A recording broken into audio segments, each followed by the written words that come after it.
My 13-year-old niece let out a little laugh. Mom says if you vanished tomorrow, nobody would even care. As she tore the plastic from the $850 phone I'd just handed her, a wave of laughter went through the 30-party guests. Everyone, that is, except for me. I gave a slight nod, and with 2 silent taps on my phone's screen, I terminated every payment plan, credit line, and subscription I managed for them. All of it gone. That night, I packed a single black backpack, severed all ties, and disappeared. Inside the bag, they later found a single note. Mom says, if you vanished tomorrow, nobody would even care. My 13-year-old niece giggled, her voice light as air but her words sharp as shattered glass, while she peeled the protective film from the $850 phone I had purchased for her. Around us, the living room vibrated with the overlapping conversations of my family, a gathering of 30 voices, each one too loud, too thoughtless. A birthday cake rested on the kitchen counter, its candles yet to be lit, though I could already feel a fire kindling in my chest. My sister Lindsay never even glanced up from her spot on the couch. She just scrolled through her phone, a tiny, triumphant smirk playing on her lips, like a judge pleased with a verdict she knew was coming. My mother was in the kitchen, stirring a pot and pretending she hadn't heard, but I caught the slight, proud lift of her shoulders. My father didn't bother to hide his amusement at all. He chuckled, raised his beer bottle, and muttered, "Well, she's not wrong." Laughter cascaded through the room. My cousins grinned, and even Uncle Gary, who barely knew me beyond the obligatory holiday dinners, snorted into his drink. I stood there frozen, a complete fool. The fool I had always been. The one who paid. The one who fixed things. The one who was never ever enough. "Thanks for the phone, Uncle," my niece chirped, already nestling into her mother's side, her eyes glued to the bright screen. I watched her, my own heartbeat thundering in my ears, my face burning. Suddenly, the room felt constricting, airless. But I said nothing. I just nodded because that's what I always did. I nodded, I smiled, I pretended. Always pretending. Lindsay finally looked up, her eyes meeting mine. In that instant, I saw it. A flicker of amusement, of profound satisfaction,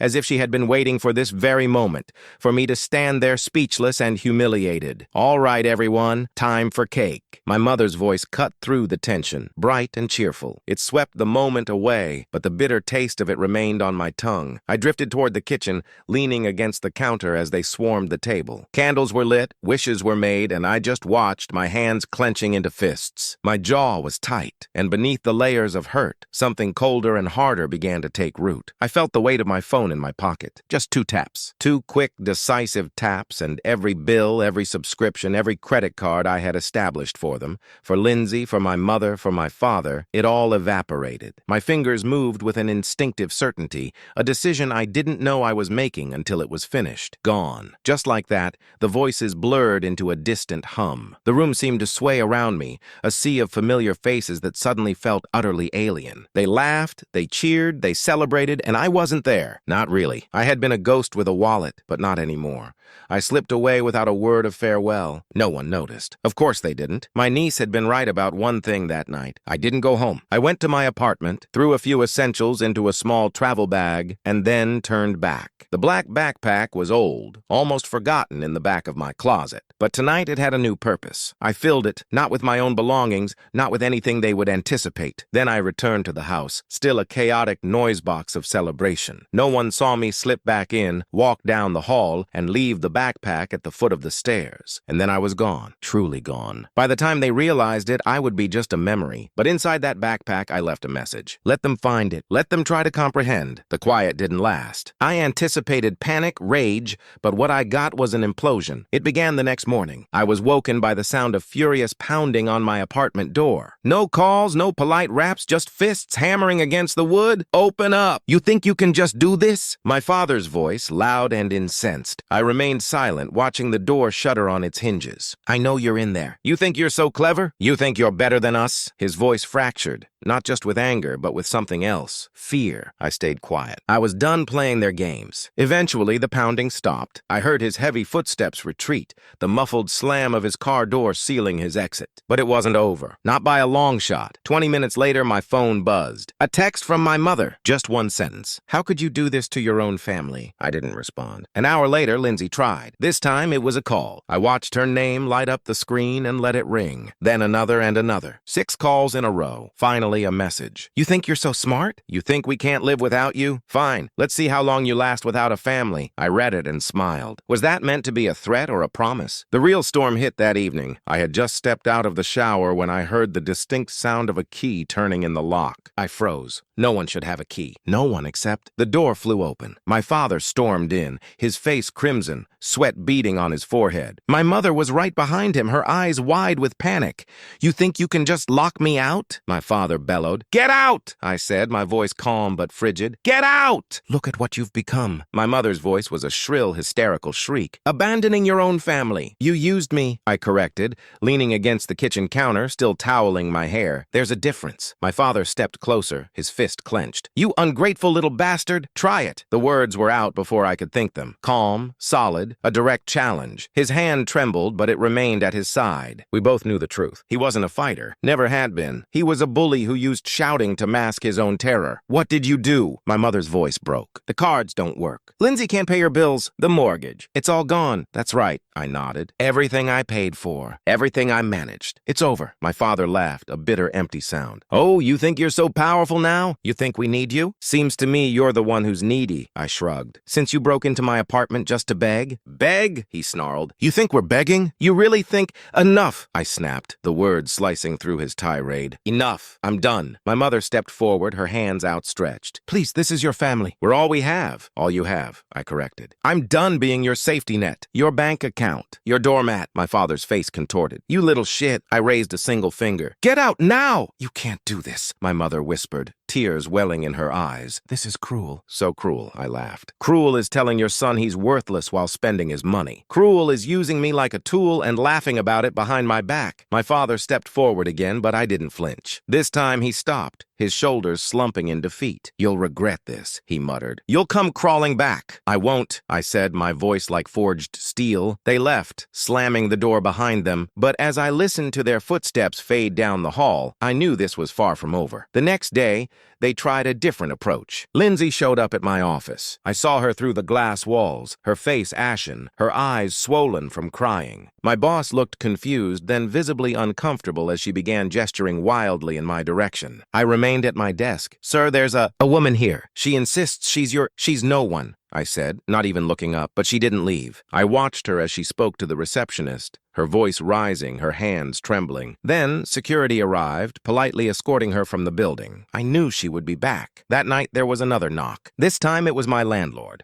There's a bit of a situation downstairs, he said, shifting his weight awkwardly. Your family is making quite a scene. Tell them to leave or I'll have the police do it, I said. He blinked. But it's your family. No, it isn't, I corrected. Not anymore. I watched from my window as they stood on the sidewalk, shouting and gesturing, until building security finally forced them to move on. But I knew them. I knew their persistence. And I knew that in the house I had left behind, a black backpack was waiting for them to open it, waiting for them to understand just how far I was willing to go. The silence was temporary. I knew them too well. It was just the calm before the storm. For days, I ignored their calls, their texts, their desperate voicemails. I even took time off work, letting the world fall away as I savored the quiet. But I wasn't naive. I knew they wouldn't surrender. It began with Lindsay's tantrums, messages laced with venom, blaming me for every one of her problems. Then came my mother's tearful voicemails, her voice cracking as she pleaded with me to be the bigger person and save the family. And then, my father. At first, it was pure rage, threats, insults, the usual blustering noise. But then his tone shifted, calm, calculated, an invitation. Son, let's settle this like men. No drama, just you and me. There's a game this weekend. Our team's playing. Come on, let's talk it out. A setup. I felt it in my bones. But I agreed. I wanted this, so I went. But when I saw the empty seats surrounding him and the black backpack clutched in his hands,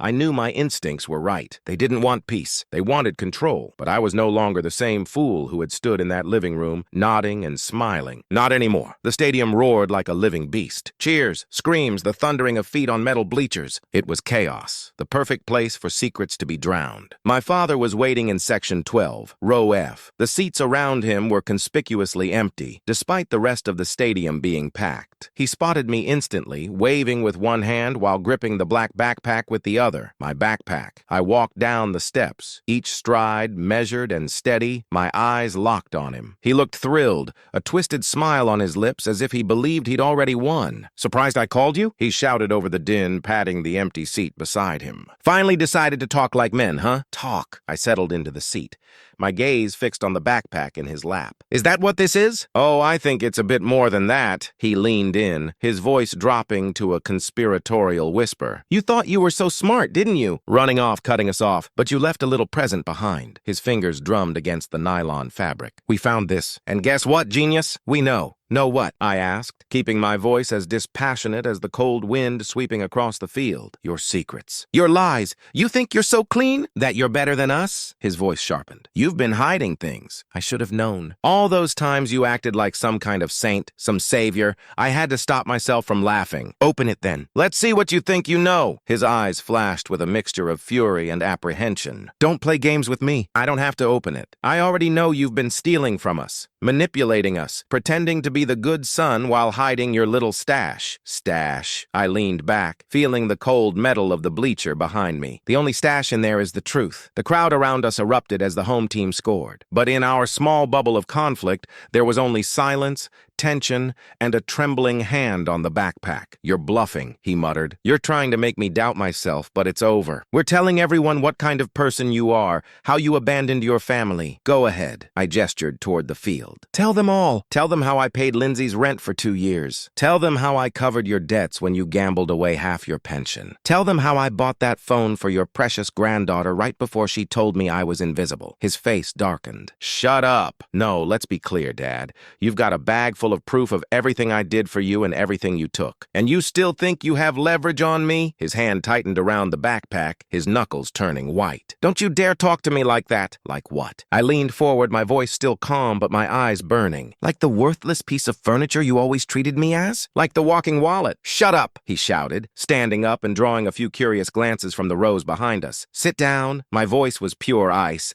and for a moment I saw it, the fear in his eyes. He hated me, but more than that, he was terrified of losing his control. Or what? He forced a laugh, but it was thin, desperate. "What are you going to do? Hit your own father? You think anyone here will take your side? You really think they'll take yours?" I gestured to the crowd, the sea of strangers who couldn't care less about his bluster. "You're just an angry old man with a bag full of debts. They don't know me, but they don't have to." His face twisted, his voice dropping to a venomous snarl. You egomaniac." "Egomaniac," I smiled. "I was your lifeline, and now you're drowning without me." He swung. I saw it coming, his hand, thick and unsteady, arcing toward my face. But I didn't move. I didn't even flinch. He wanted a reaction, a scandal, proof that I was the villain in his narrative. I just stared at him, calm and unblinking, and his fist stopped inches from my cheek, trembling. "I should have left you on the streets when you were a baby," he whispered, his voice quaking. "You were always a parasite." "Funny," I whispered back, leaning so close I could smell the stale beer on his breath. "That's exactly what I was thinking about you." Something in him broke. His hand fell to his side. His shoulders slumped. The cheer of the crowd became deafening,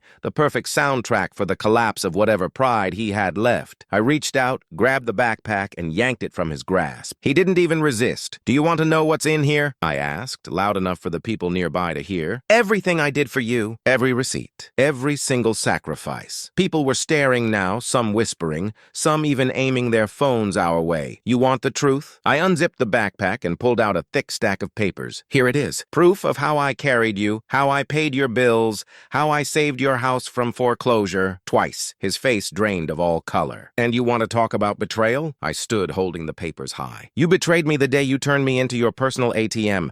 The day you laughed when they told me I was nothing." "Stop," he whispered, his voice small, his body shrinking into the seat. "No, you wanted a scene. You got one." I tossed the papers at his feet and they scattered, fluttering down the concrete steps like dead leaves. I turned and walked up the aisle past past the gawking faces, past the hushed whispers. You can't just leave, he shouted, his voice cracking with humiliation. But I didn't stop. I didn't look back. For the first time, his voice had no power over me at all. They never truly stopped trying. Not at first. The day after the stadium, the day my father's pride bled out on the cold metal seats, my phone became an instrument of their torture. Call after call, messages flooding my screen. Accusations, pleas, threats, a desperate cycle wrapped in the familiar cadence of their voices. I ignored all of it. My father was the first to break. His calls went from furious to begging in a matter of hours. We can talk this out. I'll forget everything. Let's be a family again. But I didn't answer. Then it was my mother. Her texts were masterpieces of guilt. You're breaking our hearts. We didn't mean it. Family's all we have. I didn't even read them all. Lindsay tried next. Her messages were pure venom. You're a coward, a selfish, worthless coward. You've ruined everything. Then, an hour later, please, just talk to me. I didn't mean it. I was scared. Don't do this. But I did. Silence. That was my answer. That was my revenge. They didn't understand at first. They thought it was a bluff, some cruel game. But as the days bled into weeks, as the bills they had long ignored piled up, as their friends stopped taking sides, they finally began to grasp the reality. They couldn't reach me. The landlord of their house called me, stammering as he explained they hadn't paid rent. I told him it wasn't my problem. My mother sent me a photo of the family sitting in darkness, a single candle flickering on the table. We have nothing left. I deleted it without a second thought. One evening, as I was walking home from the grocery store, I saw him, my father, standing outside my building, pacing like a caged animal. His face was pale, his hands shaking, that familiar fire in his eyes replaced by something else, fear. He saw me, his face twisting with a desperate kind of hope. He rushed forward. Listen, you can't do this. You're my son. No, I didn't slow my pace. I was your wallet. He stepped in front of me, his voice cracking. We raised you. We gave you everything. You used me, I said, looking him straight in the eye. And now you have nothing. I tried to step around him, but his hand shot out, grabbing my arm. You don't get to do this. His voice was a snarl, the old anger bubbling to the surface. You think you're better than us? You think you can just walk away? I know I can, I said, pulling my arm free and doing just that. He swung at me, a slow, clumsy motion. I didn't even flinch. His fist glanced off my shoulder, more a desperate shove than a punch. He stumbled, catching himself against the side of the building, gasping for air. Pathetic, the word slipped out, quiet as a breath. His face twisted, that familiar rage flaring in his eyes. You'll come crawling back. You always do. You're nothing without us. I laughed then, a loud, sharp sound that echoed down the quiet street. I was nothing with you, I said, turning my back on him for the last time. And I walked away. That night I tossed my phone into the bottom drawer of my desk and left it there. The messages, the missed calls, they accumulated, but they could no longer touch me. A week later,